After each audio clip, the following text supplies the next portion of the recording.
ഇന്ന് നമ്മളിവിടെ ഉണ്ടാക്കാൻ പോണത് നല്ലൊരു ക്രിസ്പി ക്രഞ്ചി പടവലങ്ങ ഫ്രൈ.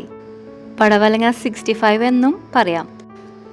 ചോറും കറികളിനായിട്ട് കൂട്ടി കഴിക്കാൻ പറ്റിയ നല്ല കറുമുറ എന്നുള്ള ഒരു ഐറ്റം വേണമെങ്കിൽ ഇതൊന്ന് ട്രൈ ചെയ്ത് നോക്കാം. അല്ലെങ്കിൽ ഒരു നല്ല സ്നാക്ക് ആയിട്ട് വിചാരിക്കുന്നേക്കാളും ടേസ്റ്റിയാണ് കേട്ടോ. ഇതൊന്ന് ട്രൈ ചെയ്ത് നോക്ക്. അപ്പോൾ ഇതിന് വേണ്ടി നല്ല ഫ്രഷ് ആയിട്ടുള്ളൊരു പടവലങ്ങ എടുക്കാം.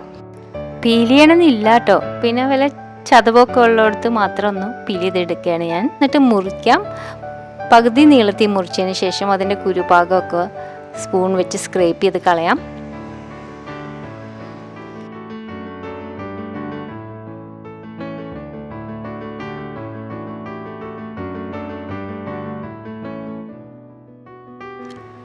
ഇനി ഇത് നമുക്ക് പൊരിക്കാൻ പറ്റിയ സ്ലൈസസ് പാകത്തിന് അരിഞ്ഞെടുക്കാം.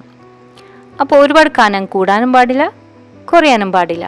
ഏകദേശം ഇതുപോലത്തെ സൈസിൽ നമുക്ക് മുഴുവൻ സ്ലൈസ് ചെയ്ത് മാറ്റി വയ്ക്കാം. പിന്നെ പടവലങ്ങ ഉപയോഗിക്കുമ്പോൾ ഏറ്റവും ഫ്രഷ് ആയിട്ടുള്ള പടവലങ്ങ ഉപയോഗിക്കാൻ നോക്കാം. ഒരുപാട് പേർക്ക് സ്വന്തം കൃഷിയൊക്കെ ഉണ്ടാവുമല്ലോ, അങ്ങനെയൊക്കെ ഉള്ളവർക്ക് നല്ല സൂപ്പർ ടേസ്റ്റ് ആയിരിക്കും ഇതുണ്ടാക്കിയാൽ. അല്ലെങ്കിൽ പേടിക്കണ അന്ന് തന്നെ ഉണ്ടാക്കാൻ നോക്കാം. അപ്പോൾ ഇത് അരിയണതിന് മുമ്പ് ഞാൻ നന്നായി കഴുകിയിരുന്നു. ഇനി കഴുകണ്ട. ഈ സ്ലൈസസ് മുഴുവൻ ഒരു ബോളിലേക്ക് മാറ്റാം. അപ്പോൾ ഇനി പടവലങ്ങയ്ക്ക് ചേരുന്ന ഒരു ക്രിസ്പി ക്രഞ്ചി കോട്ടിംഗ്, 65-നൊക്കെ പറ്റിയ കോട്ടിങ്ങിനുള്ള ഇൻഗ്രീഡിയൻസ് നോക്കാം. ഇതിനു വേണ്ടി 4 ടേബിൾ സ്പൂൺ കടലപ്പൊടി മറ്റൊരു ബോളിലേക്ക് ചേർക്കുകയാണ്. അതിൻ്റെ ഒപ്പം 1 ടേബിൾ സ്പൂൺ അരിപ്പൊടി, പിന്നെ 2 ടേബിൾ സ്പൂൺ കോൺഫ്ലവർ. ഇതിൻ്റെ കൂടെ 1-2 ടീസ്പൂൺ കാശ്മീരി മുളക് പൊടി, ഒരു 1/4 ടീസ്പൂൺ മഞ്ഞൾപ്പൊടി, പിന്നെ 1/4 ടീസ്പൂണിൻ്റെ നേരെ പകുതി കായപ്പൊടി. ഇതും ചേർത്ത് ഉപ്പ് പാകത്തിന് ചേർക്കാം. ഞാൻ 1/2 ടീസ്പൂൺ ഉപ്പാണ് ചേർക്കുന്നത്. അതിൻ്റെ ഒപ്പം 2 തണ്ട് കറിവേപ്പില. ഇതിലേക്ക് 1/2 ടീസ്പൂൺ നാരങ്ങ നീര് അതും കൂടി ചേർത്തതിന് ശേഷം കൈ കൊണ്ട് ഇത് എല്ലാം കൂടി നന്നായിട്ടൊന്ന് തിരുമ്പി മിക്സ് ചെയ്ത് വെക്കാം. മുളക് പൊടിയും ഉപ്പും കായപ്പൊടിയൊക്കെ നന്നായി എല്ലായിടത്തും മിക്സായി റെഡിയാവാൻ വേണ്ടിയിട്ടാണ്. ഇനി ഇതിലേക്ക് നമുക്ക് അരിഞ്ഞു വെച്ചിരിക്കുന്ന പടവലങ്ങ ഇട്ട് കൊടുക്കാം. വെള്ളം ആദ്യം ചേർക്കരുത് കേട്ടോ. പടവലങ്ങ ഇട്ട് കൊടുക്കാം. എന്നിട്ട് ആ ബൗൾ നന്നായിട്ടൊന്ന് ഷേക്ക് ചെയ്ത് കൊടുക്കാം. ആ പൊടികളൊക്കെ പടവലങ്ങമിൽ ഒരു കോട്ടിങ് പിടിക്കാൻ വേണ്ടിയിട്ട്. അപ്പോൾ പടവലങ്ങമിൽ ചെറുതായിട്ടൊരു നനവുണ്ടാവുമല്ലോ, ആ നനവിൽ ഇത് ഒട്ടിപ്പിടിക്കും ആ പൊടികൾ.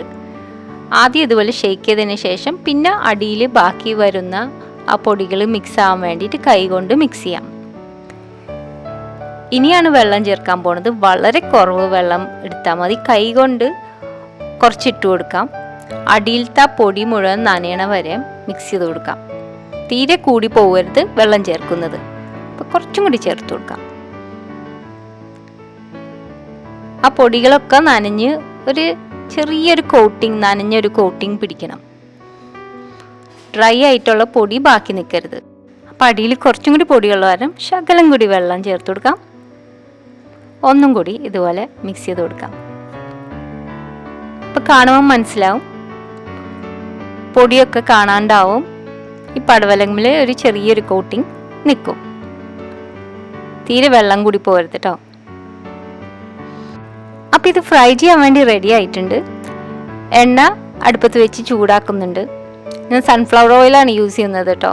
എണ്ണ ഒരുവിധം നന്നായി ചൂടാവണം. ഒരു പീസ് ഇട്ട് ടെസ്റ്റ് ചെയ്ത് നോക്കാം. ചൂട് മതിയെങ്കിൽ പെട്ടെന്ന് പൊങ്ങി വരും. അപ്പോൾ ഇത് റെഡിയാണ്. നമുക്ക് 1-2 ബാച്ചസ് ആയിട്ട് ഇത് ഫ്രൈ ചെയ്തെടുക്കാം. ഫ്രൈങ് പാനിൻ്റെ വലിപ്പം അനുസരിച്ചിട്ട് വേണം ചെയ്യാൻ. അപ്പോൾ ഇതുപോലത്തെ ഫ്ലാറ്റ് ആയിട്ടുള്ള ബോട്ടമുള്ള പാൻ ഉപയോഗിക്കുന്നതാണ് നല്ലത്. ഞാനൊരു നോൺ സ്റ്റിക്ക് പാനാണ് ഉപയോഗിക്കുന്നത്. അപ്പോൾ എൻ്റെ പടവലങ്ങ മുഴുവൻ ഈ പാനിൽ ഫിറ്റ് ആവുന്നുണ്ട്.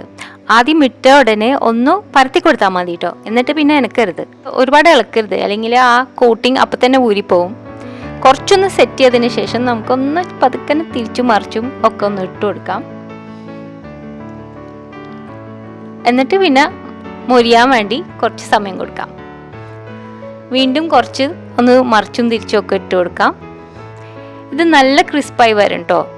ഒരു 3 മിനിറ്റിൻ്റെ ഉള്ളിൽ നന്നായി ഫ്രൈ ആയി ക്രിസ്പായി വരും. അപ്പോൾ ഒരുവിധം ക്രിസ്പായി തുടങ്ങുമ്പോൾ കുറച്ചും കൂടി കാശ്മീരി മുളക് പൊടി ഇട്ട് കൊടുത്താൽ നല്ല ഒരു ടേസ്റ്റും നല്ല കളറും കൂടും. അപ്പോൾ ഇനി ഇതൊരു മിനിറ്റും കൂടി ഫ്രൈ ചെയ്തെടുത്താൽ മതി. 4 മിനിറ്റിൻ്റെ താഴെ മതിയാവും ഇത് നല്ല ക്രിസ്പായി കിട്ടാൻ.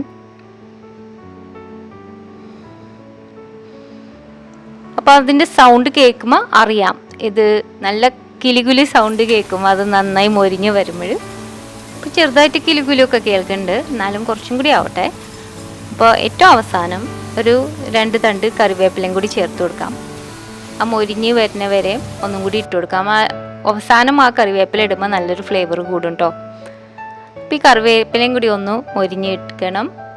അപ്പോഴേക്കും നോക്കുമ്പോൾ അതിൻ്റെ സൗണ്ട് ഒന്നും കൂടി കിലുകുലോന്നായിട്ടുണ്ടാവും, നല്ല മൊരിച്ചിലുണ്ടാവും ഇത്.